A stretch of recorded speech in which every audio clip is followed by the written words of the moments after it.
Hello मेरे प्यारे दोस्तों, कैसे हैं आप लोग। मैं आशा करता हूं आप लोग बिल्कुल मस्त होंगे और स्वस्थ होंगे। दोस्तों, आज के इस वीडियो में हम बात करेंगे लोन के ऊपर। इस वीडियो में हम ये जानेंगे कि हमें लोन लेने के लिए कौन कौन से डॉक्यूमेंट्स हमारे पास होने चाहिए। इसके साथ हम ये भी जानेंगे कि जब हम लोन लेने जाते हैं तो हमें किन किन बातों का ध्यान रखना चाहिए और ऐसी कौन सी चीज है जो हमें लोन लेने में बाधाएं पैदा कर सकती है। साथ में हम ये भी जान लेंगे कि किस लोन के ऊपर हमें कौन से डॉक्यूमेंट्स देने पड़ेंगे। जैसे हमने पर्सनल लोन लेना है तो हमें इसके ऊपर कौन से डॉक्यूमेंट्स देने पड़ेंगे, बिजनेस लोन लेना है तो कौन सा डॉक्यूमेंट्स चाहिए, गोल्ड लोन लेना है तो कौन से डॉक्यूमेंट्स चाहिए, या फिर हमें कोई प्रॉपर्टी लोन लेना है तो हमें उसके ऊपर कौन से डॉक्यूमेंट्स देने पड़ेंगे। इन सभी के बारे में हम इसी वीडियो में क्लियर करेंगे। बस आप अगर इसके बारे में सही से जानकारी चाहते हैं तो आप हमारे वीडियो को शुरू से लेकर लास्ट तक ध्यान से देखिए, तभी आप बेहतर तरीके से समझ पाएंगे। तो दोस्तों, मेरा नाम फैजान है। मैं आपके अपने YouTube चैनल वारिस व फाइनेंस में आप सभी लोग का स्वागत करता हूं। चलिए दोस्तों, बिना देर किए हुए हम अपने इस वीडियो को शुरू करते हैं। आप जब बैंक में किसी भी लोन के लिए जाते हैं तो वहां पे आपसे आपके डॉक्यूमेंट्स को मांगा जाता है। अगर आप जिस लोन को लेने के लिए गए हैं और उस लोन के रिक्वायर्ड आपके पास सभी डॉक्यूमेंट्स हैं तो आपका लोन का प्रोसेस आगे बढ़ा दिया जाता है। लेकिन अगर आपके पास एक भी डॉक्यूमेंट्स कम है, मतलब नहीं है, तो इस केस में आपका काम वहीं पे रुक जाता है और आपको वहां से अपने घर वापस लौट आना पड़ता है। अब लोन की बात जहां पे आती है तो लोन एक ऐसा चीज है जो किसी को भी कभी भी और किसी वक्त भी जरूरत पड़ सकती है। अब ऐसे में आपको भी डॉक्यूमेंट्स की वजह से आपको घर वापस न लौट आना पड़े, इसीलिए आप वक्त रहते अपने डॉक्यूमेंट्स की तैयारी कर ले ताकि जब भी आप चाहें तब आपको लोन मिल जाए। अब लोन कई प्रकार के हैं, जैसे आपको पर्सनल लोन लेना है, या फिर आपको बिजनेस लोन लेना है, या फिर आपको प्रॉपर्टी लोन लेना है, या फिर आपको गोल्ड लोन लेना है। तो यहाँ पे जो डॉक्यूमेंट्स आपका पर्सनल लोन में लगेगा उस डॉक्यूमेंट से आप बिजनेस लोन नहीं ले सकते हैं, या फिर आप जिस डॉक्यूमेंट को देकर बिजनेस लोन ले सकते हैं उस डॉक्यूमेंट्स को देकर आप पर्सनल लोन नहीं ले सकते हैं। यानी कि ऑल ओवर हम पूरी की बात करें तो यहाँ पे हर एक लोन के लिए अलग अलग डॉक्यूमेंट्स की रिक्वायर्ड होती है।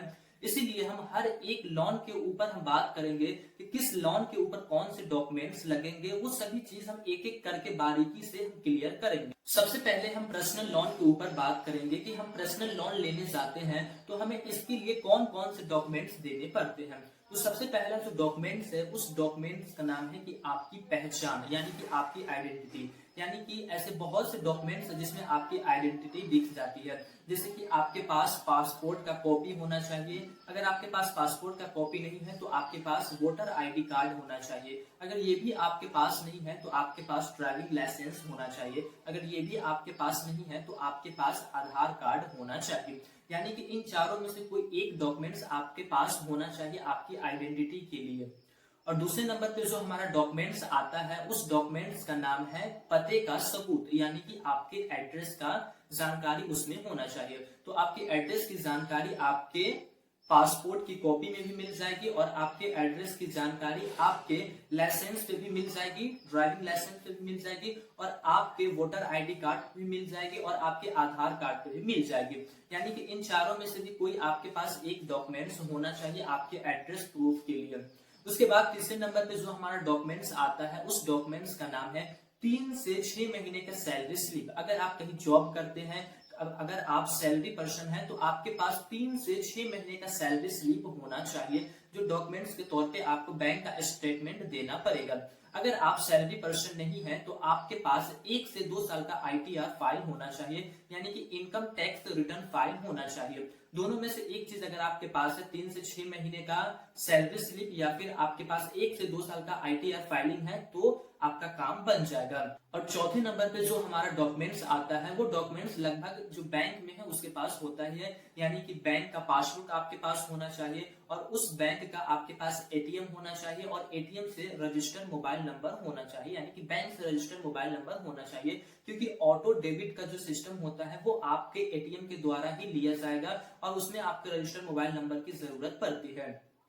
अब पांचवें नंबर पे जो डॉक्यूमेंट्स आता है उसका नाम है पैन कार्ड। वैसे तो इसकी ज्यादा रिक्वायर्ड नहीं होती है पर्सनल लोन में, लेकिन आप जरूरत के तहत इसको रख सकते हैं, कभी आपसे ये डिमांड भी किया जा सकता है। अब हम बात करेंगे कि हमें बिजनेस लोन लेने के लिए कौन कौन से डॉक्यूमेंट्स देने पड़ेंगे।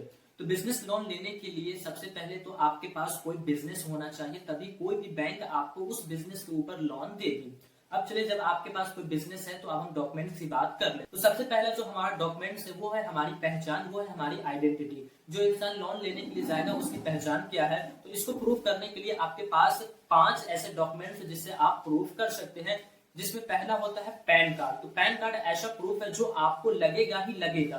पैन कार्ड के अलावा होता है आधार कार्ड, उसके बाद होता है वोटर आईडी कार्ड, उसके बाद आता है ड्राइविंग लाइसेंस और उसके बाद आता है पासपोर्ट की कॉपी। यानी कि आपके पास पांचों में से कोई एक डॉक्यूमेंट्स होनी चाहिए आपको अपनी पहचान को जाहिर करने के लिए। अब जब आपका पहचान क्लियर हो जाए तब हमारा दूसरा डॉक्यूमेंट्स की ओर हम बढ़ते हैं।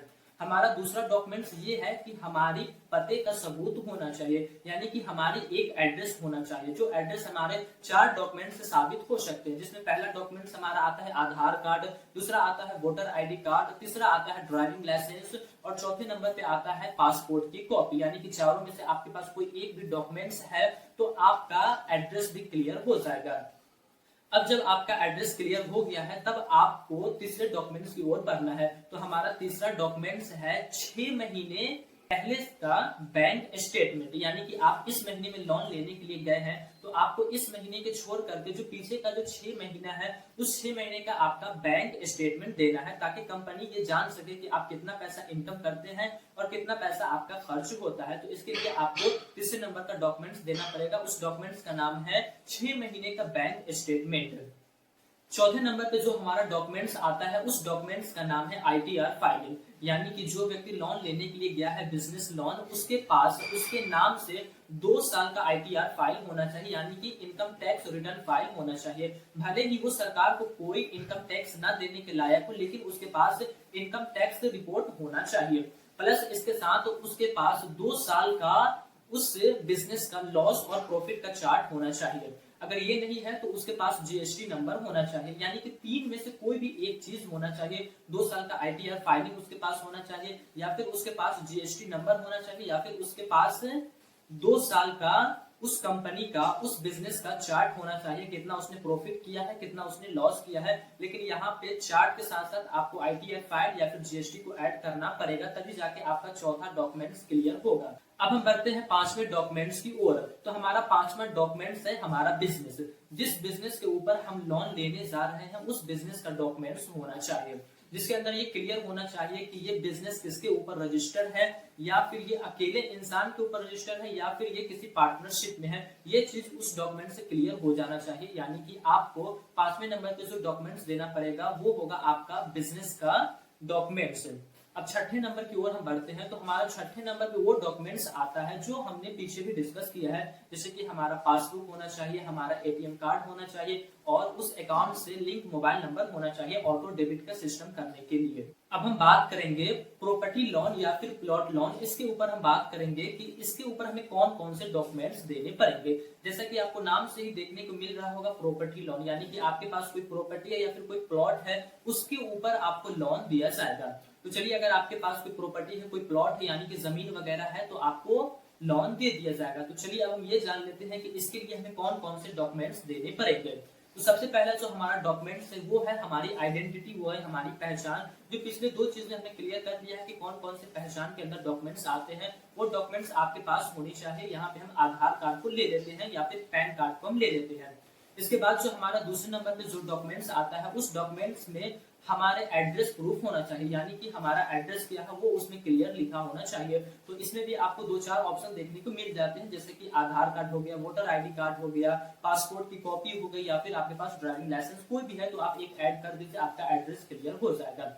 अब तीसरे नंबर पे जो डॉक्यूमेंट्स है उस डॉक्यूमेंट्स का नाम है 6 महीने पहले का आपका बैंक स्टेटमेंट। यानी कि आप इस महीने अपने लोन को लेने के लिए गए हैं तो उससे 6 महीने पहले का आपका बैंक स्टेटमेंट बैंक आपसे रिक्वायर्ड करेगी, आपसे मांगेगी। अब ये आपका क्लियर हो गया। तो अब हमारे चौथे नंबर पे जो डॉक्यूमेंट्स है उस डॉक्यूमेंट्स का नाम है 2 साल का आईटीआर फाइल। यानी कि आपके पास 2 साल का इनकम टैक्स रिटर्न फाइल होना चाहिए। भले ही आप सरकार को कोई टैक्स ना दे, आपकी इनकम 1 साल के अंदर में 5 लाख के नीचे है तो भी आपके पास उसका आईटीआर फाइल होना चाहिए। 2 साल का आपके पास आईटीआर फाइल होना चाहिए। 5वें नंबर पे जो हमारा डॉक्यूमेंट्स आता है उस डॉक्यूमेंट्स का नाम है प्रॉपर्टी या फिर प्लॉट की डॉक्यूमेंट्स। अगर आप किसी प्लॉट या फिर किसी प्रॉपर्टी के ऊपर लोन ले रहे हैं तो उसका डॉक्यूमेंट्स आपको बैंक को देना पड़ेगा। हम यहाँ पे एग्जांपल पे लेते हैं, जैसे हम किसी प्लॉट पे किसी खेत पे लोन को लेना चाहते हैं तो हमें उस खेत का रजिस्ट्री पेपर देना पड़ेगा, उस खेत का चालान देना पड़ेगा, हमें उस खेत का रसीद कटवा करके देना पड़ेगा। अब तक जो करंट रसीद होगा इस महीने तक का, इस साल तक का, वो रसीद आपको कटवा कर देना पड़ेगा। और खास बात यह है कि अगर आप लोन लेते हैं प्लॉट के ऊपर, जमीन के ऊपर, तो आपको उस जमीन का एलपीसी सर्टिफिकेट बनवाना पड़ेगा, जो आपको कोई भी साइबर कैफे वाला बना कर दे देगा या फिर जहां पे जमीन रजिस्ट्री होती है वहां पर से आपको बना करके दे दिया जाएगा। इसके ऊपर आपको 1000 से लेकर 1500 रुपए का खर्च लगेगा और आपको एलपीसी सर्टिफिकेट दे दिया जाएगा। अब हम बात करते हैं छठे डॉक्यूमेंट्स की ऊपर। तो हमारा 6 नंबर पे जो डॉक्यूमेंट्स आता है वो हमारा वही सेम डॉक्यूमेंट्स है। हमारे पास पासबुक होना चाहिए, एटीएम कार्ड होना चाहिए और हमारे पास उस अकाउंट नंबर से रजिस्टर्ड मोबाइल नंबर होना चाहिए ऑटो डेबिट का सिस्टम करने के लिए। अब तक हमने 3 लोन के ऊपर बात कर लिए हैं कि हमें 3 लोन के ऊपर कौन कौन से डॉक्यूमेंट्स देने पड़ेंगे। अब हम लास्ट में बात कर लेते हैं चौथे लोन के ऊपर, जिस लोन का नाम है गोल्ड लोन।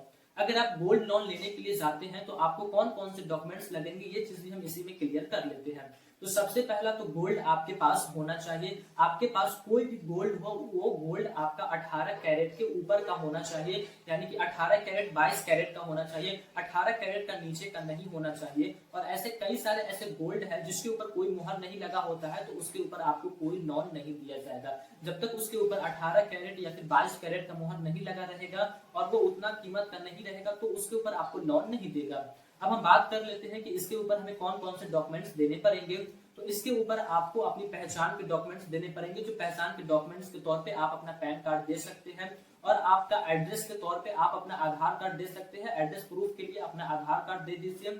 और 2 डॉक्यूमेंट्स आप दे दिए हैं तो आप अपने बैंक का स्टेटमेंट दे दीजिए, या फिर आपके पास अगर आईटीआर फाइल है तो अच्छी बात है, नहीं भी है तो कोई दिक्कत नहीं है। आपको आपके पैन कार्ड और आपके आधार कार्ड के ऊपर ही गोल्ड लोन मिल जाएगा, क्योंकि आपने गोल्ड को बैंक में जमा किया है तब जाके गोल्ड के ऊपर आपको लोन मिला है। तो इसमें ज्यादा किसी भी चीज की टेंशन नहीं रहती है, आपको बड़ी ही आसानी से गोल्ड लोन मिल जाता है। चलिए अब हमने फाइनली हर एक लोन के ऊपर बात कर दिया है कि किस लोन के ऊपर हमें कौन कौन से डॉक्यूमेंट्स देने पड़ेंगे। लेकिन मैं अगर आपको कहूं कि आपका आइडिया कोई नहीं है कि मैं फ्यूचर में कौन से लोन को हम लेंगे, ये आपको पता नहीं है, फ्यूचर में कुछ भी हो सकता है, तो आप मेरे बताए गए तरीके पे आप अपने डॉक्यूमेंट्स को क्लियर कर ले। जैसे कि आपके पास सबसे पहला आपके पास आधार कार्ड तो होना चाहिए, आपके पास आधार कार्ड होना चाहिए और आपके पास पैन कार्ड होना चाहिए और आपके पास वोटर कार्ड होना चाहिए। ये 3 चीज तो आपके पास हर हाल में होना चाहिए कोई भी लोन को लेने के लिए। जब ये 3 चीज आपके पास है तो आप अपने आज से ही आप अपना आईटीआर फाइल करना शुरू कीजिए। भले ही आप 1 लाख रुपया ही 1 साल के अंदर में कमाते हो या फिर आप 50 लाख क्यों ना कमाते हो, जितना भी पैसा आप कमाते हैं उस पैसे का आप आईटीआर फाइल कीजिए। इससे ये होता है कि आपके गवर्नमेंट के नजर में आप एक वैल्यूएबल इंसान बन जाते हैं, एक ट्रस्टेड इंसान बन जाते हैं, जिसका इनकम गवर्नमेंट के पास है कि हाँ ये इंसान 1 साल के अंदर इतना पैसा कमाता है। इससे बैंक को भी आपके ऊपर ट्रस्ट हो जाता है। ये 4 चीज आप क्लियर करके चलिए। पहला है आधार कार्ड, दूसरा है पैन कार्ड, तीसरा है वोटर आईडी कार्ड और चौथा है आईटीआर फाइलिंग। यानी कि आप अभी से ही आईटीआर फाइल करना शुरू कर दीजिए ताकि फ्यूचर में आपको लोन लेने में कोई दिक्कत ना हो। और आप जब फ्यूचर में जिसके ऊपर लोन लेना चाहते हैं, अगर आप पर्सनल लोन लेना चाहे या फिर बिजनेस लोन लेना चाहे या फिर प्रॉपर्टी लोन लेना चाहे या फिर गोल्ड लोन लेना चाहे, यानी कि आप जिस चीज का लोन लेना चाहते हैं, जिसके ऊपर आप लोन लेना चाहते हैं, उस चीज का आपके पास A to Z सभी डॉक्यूमेंट्स होना चाहिए। जैसे कि बिजनेस है तो बिजनेस से जुड़ा हुआ आपके पास A to Z सभी डॉक्यूमेंट्स होना चाहिए। गोल्ड है तो गोल्ड आपके पास होना चाहिए। ऑटो लोन अगर आप ले रहे हैं तो आपके पास कार वगैरह ये सब चीज होना चाहिए। यानी कि जिस चीज के ऊपर आप लोन ले रहे हैं, चाहे वो प्रॉपर्टी लोन ही हो, यानी कि उसका आपके पास A to Z सभी डॉक्यूमेंट्स होना चाहिए। तब आप फ्यूचर में कभी भी कोई लोन लेने के लिए जाएंगे तो वहां पे आपको लोन दे दिया जाएगा। मैं आपको बताता चलूं कि डॉक्यूमेंट से भी एक चीज इंपॉर्टेंट होती है। अगर आपके पास सभी डॉक्यूमेंट्स है लेकिन वो चीज आपका सही नहीं है तो आपको लोन नहीं मिलेगा। उसका नाम है सिबिल स्कोर, क्रेडिट स्कोर।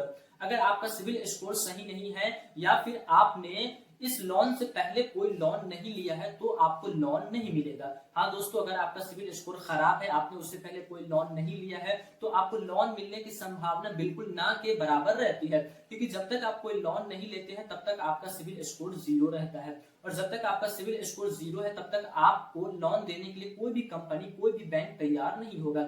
इसीलिए आपको सबसे पहले आपको अपने सिविल स्कोर को ठीक करना है और सबसे पहले आपको अपने ऊपर कोई छोटा सा ही लोन सही, लेकिन आपको छोटा सा एक लोन लेना है। दोस्तों मैंने एक वीडियो बनाया है जिसमें मैंने ये बताया है कि 18 साल की उम्र में लोन की तैयारी कैसे करें, जिसके अंदर मैंने ये भी बताया है कि हम सबसे पहला लोन कैसे ले और किस तरह से ले, जिसके अंदर मैंने ये कहा है कि आप केवल आधार कार्ड और आधार कार्ड से रजिस्टर्ड मोबाइल नंबर से सबसे पहला लोन ले सकते हैं, जिससे आपका सिविल स्कोर भी ठीक हो जाएगा। तो दोस्तों अगर आप वाकई में अपने लोन की तैयारी कर रहे हैं, अपने डॉक्यूमेंट्स को तैयारी कर रहे हैं, तो आपके लिए ये वीडियो देखना जरूरी नहीं बल्कि बहुत ही जरूरी है, क्योंकि इस वीडियो में ऐसे बहुत सी चीज बताया गया है जो आपको जानना बहुत ही जरूरी है। तो दोस्तों इस वीडियो का लिंक मैं आपको डिस्क्रिप्शन में दे दूंगा और इस वीडियो का लिंक मैं आपको आई बटन में भी दे दूंगा। आप जाके इस वीडियो को देखिए और अपनी लोन की तैयारी अच्छे से कीजिए, ताकि आपको फ्यूचर में कभी भी लोन लेना पड़े तो आपको कोई परेशानी का सामना ना करना पड़े। आप बैंक में जाइए और बैंक वाला आपको कहे कि आइए भैया आप मेरे कंपनी से लोन ले लीजिए, आप मेरे बैंक से लोन ले लीजिए, बैंक वाला खुद ही कॉल करके आपको बुलाए, इतना तैयारी आप कर। मैं आशा करता हूं दोस्तों कि आपको हमारी ये जानकारी अच्छी लगी होगी, हमारी ये वीडियो पसंद आई होगी। दोस्तों अगर हमारी ये वीडियो पसंद आई है, हमारी ये जानकारी अच्छी लगी है, तो हमारे इस वीडियो को एक लाइक करें और हमारे इस YouTube चैनल वारिस दुआ फाइनेंस को सब्सक्राइब करें, ताकि मैं इस प्रकार की कोई भी वीडियो अपलोड करूं तो आपके पास जल्द से जल्द पहुंच जाए। और इस वीडियो को अपने दोस्तों के पास जरूर शेयर करें, ताकि उन लोगों को भी तैयारी अच्छे से हो जाए। हर किसी को आज नहीं तो कल लोन की जरूरत पड़ती है, इसीलिए आप लोगों के पास इस वीडियो को शेयर जरूर करें। फिर मिलेंगे दोस्तों एक नए वीडियो में, तब तक के लिए जय हिंद, जय भारत। अल्लाह पाक आपको सलामत रखे और आप हमारे वीडियो को इसी